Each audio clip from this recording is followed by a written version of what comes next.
Buenos días chicos, ¿cómo están? Hoy vamos a ver algunos temas sobre la evolución. Vamos a ver evidencias frente a la evolución, microevolución. Entonces, empecemos. Frente a la teoría de la evolución existen diferentes objeciones planteadas por algunos científicos, y en ese sentido Darwin tuvo que buscar argumentos que fortalecieran su teoría por medio de distintas evidencias.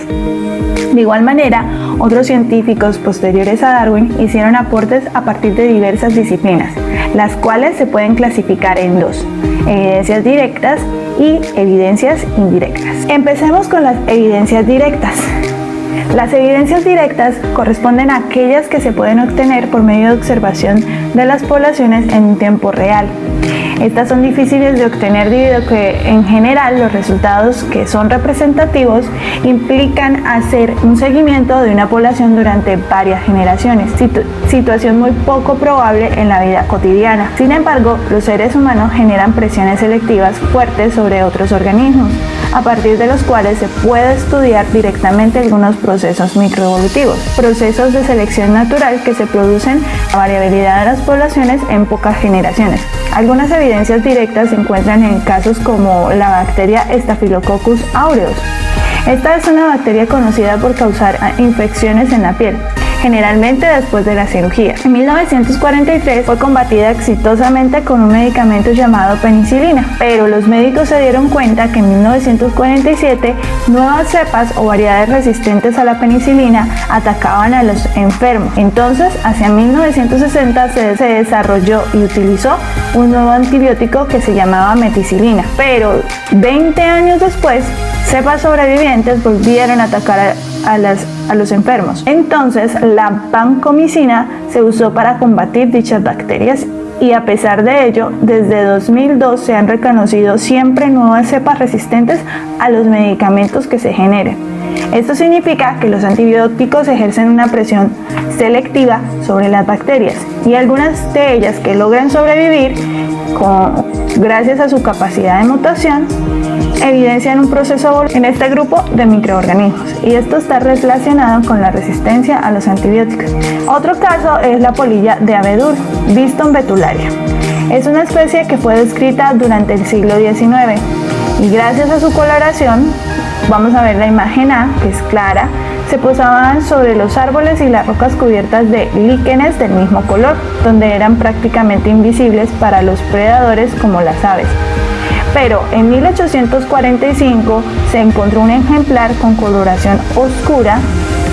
En la imagen B podemos ver algunas en el centro industrial de Manchester, Inglaterra, y se descubrió que, debido a la industrialización, las partículas de humo que quedaban sobre la superficie comenzaron a matar los líquenes y a dejar desnudos los troncos de los árboles, que tomaron una coloración negra debido al hollín de las fábricas. Como los individuos claros eran ahora más visibles para las aves, estas empezaron a disminuir su población, mientras que los oscuras aumentaron en número. Vamos a ver ahora la imagen C. ¿Sí ven? Ahí podemos ver más mariposas oscuras que claras.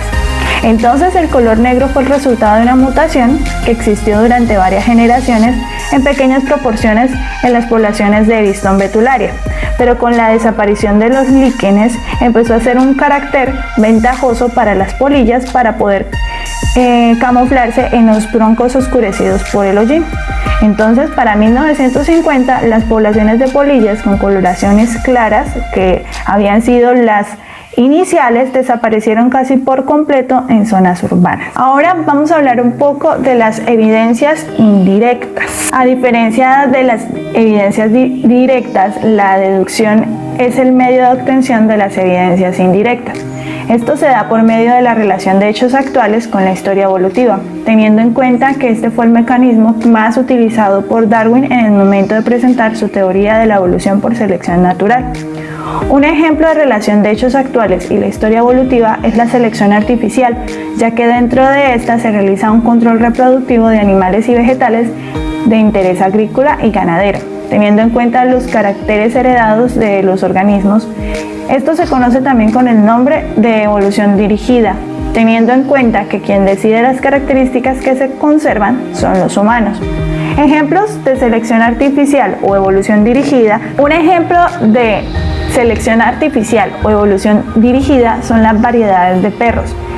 La múltiple diversidad conocida de razas de perros es el resultado de una selección muy cuidadosa por parte de los humanos. Sin embargo, todos estos surgieron a partir del lobo. Otros ejemplos son las plantas ornamentales, la selección de alimentos como el maíz silvestre, razas de ganado como las vacas o las ovejas y por último en aves domésticas como las gallinas. En la actualidad, muchas disciplinas de las ciencias biológicas han encontrado evidencias importantes que apoyan y complementan la teoría propuesta de Darwin. Entre ellas se encuentran la bioquímica, la biología molecular, la biogeografía evolutiva, la biología del desarrollo, la anatomía comparada y la paleontología. Entonces, vamos a ver algunos ejemplos de cada una de ellas. La paleontología se basa en el estudio de fósiles o restos de organismos que vivieron en el pasado y que fueron conservados en rocas sedimentarias hasta el día de hoy. Sus hallazgos incluyen desde organismos simples y antiguos hasta complejos y recientes que revelan similitud con especies actuales. Adicionalmente, mediante métodos de datación como la del carbono 14, la paleontología permite conocer de manera aproximada el momento en que estos organismos aparecieron y posteriormente se extinguieron. Por otra parte, la biogeografía es el estudio de la distribución geográfica de los seres vivos a lo largo de la historia evolutiva. La biogeografía muestra una relación más estrecha entre las especies de la misma área que con especies similares que se encuentran en sitios lejanos. Este estudio permite establecer relaciones de parentesco entre especies de acuerdo con sus áreas de distribución y con los procesos geológicos que han ocurrido a lo largo de la historia de la Tierra.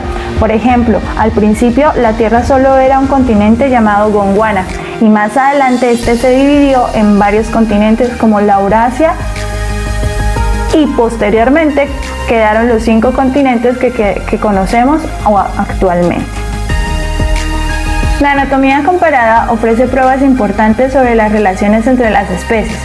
Los estudios sobre las semejanzas y diferencias físicas entre los organismos muestran que las especies que tienen ancestros comunes tienen similitudes entre sus estructuras corporales, que sin cumplir necesariamente la misma función han evolucionado en diferentes ambientes bajo diferentes presiones selectivas. Veamos un ejemplo. La ballena es un mamífero acuático, pero al ser denominado como mamífero tiene una relación muy estrecha con mamíferos terrestres como nosotros los seres humanos, los elefantes y otros mamíferos. En las extremidades anteriores podemos observar que a pesar que ellas las utilizan en forma de aletas para nadar, tienen una estructura interna muy similar. Si comparamos las extremidades anteriores de la ballena con las extremidades de otros mamíferos como murciélagos, caballos o incluso seres humanos, vamos a encontrar que poseen un húmero, un cúbito, un radio, incluso carpos y metacarpos en la mano. Estas estructuras similares en organismos con ancestros comunes, pero que tienen funciones incluso diferentes, se llaman estructuras homólogas. Otro tipo de estructuras son las estructuras análogas, que tienen funciones similares pero tienen distinto origen. Un ejemplo de este tipo de estructuras son las alas de los murciélagos, aves e insectos, que son adaptaciones al vuelo que surgieron de forma independiente debido a las condiciones ambientales similares.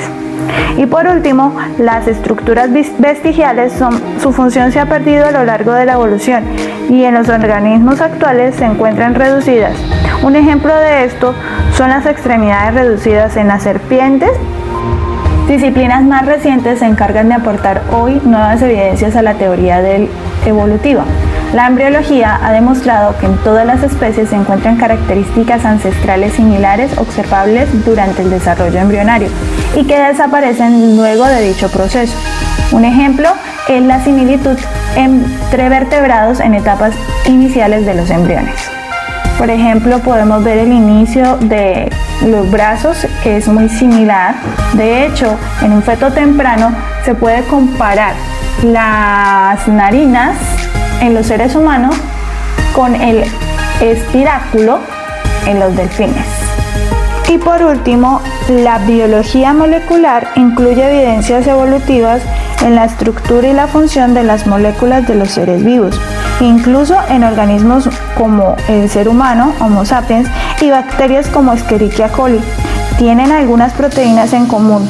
Asimismo, el estudio del suero sanguíneo y del código genético en vertebrados ha establecido relaciones de parentesco importantes como la cercanía entre el ser humano y los grandes simios.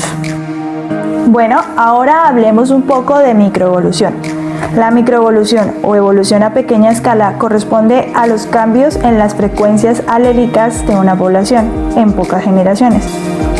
Cada población se caracteriza por tener un acervo genético, que es la suma de las variaciones en una misma característica que constituyen a la población. Para Darwin, una característica muy importante en las poblaciones es la variabilidad. ¿Y qué es la variabilidad? Es la diferencia en los caracteres expresados en los individuos que en su conjunto constituyen el fenotipo. Recuerden que ya vimos las diferencias entre fenotipo y genotipo. El genotipo es la constitución genética de una característica, mientras el fenotipo es la expresión de esta. Los biólogos modernos saben que los fenotipos presentan una gama de variantes en tamaños, coloración, proporción corporal y características bioquímicas y fisiológicas. E incluso algunos fenotipos pueden incluir comportamientos y que están determinados por la combinación entre el genotipo o la constitución genética y el medio ambiente. La variabilidad genética es fundamental para los organismos, ya que esto le confiere mayores posibilidades de sortear las presiones de selección impuestas por el medio ambiente. Recordemos la Bison betularia. Si no hubiese existido en esta población algunos individuos de tonalidad oscura, muy probablemente no habría sobrevivido la población a la presión que enfrentó en la industrialización de Inglaterra. Entonces, la variabilidad es la materia prima sobre la cual opera la evolución. Bueno chicos, hasta aquí vamos a dejar el tema de hoy. Espero que les haya gustado el video. Nos vemos en la próxima clase. Adiós.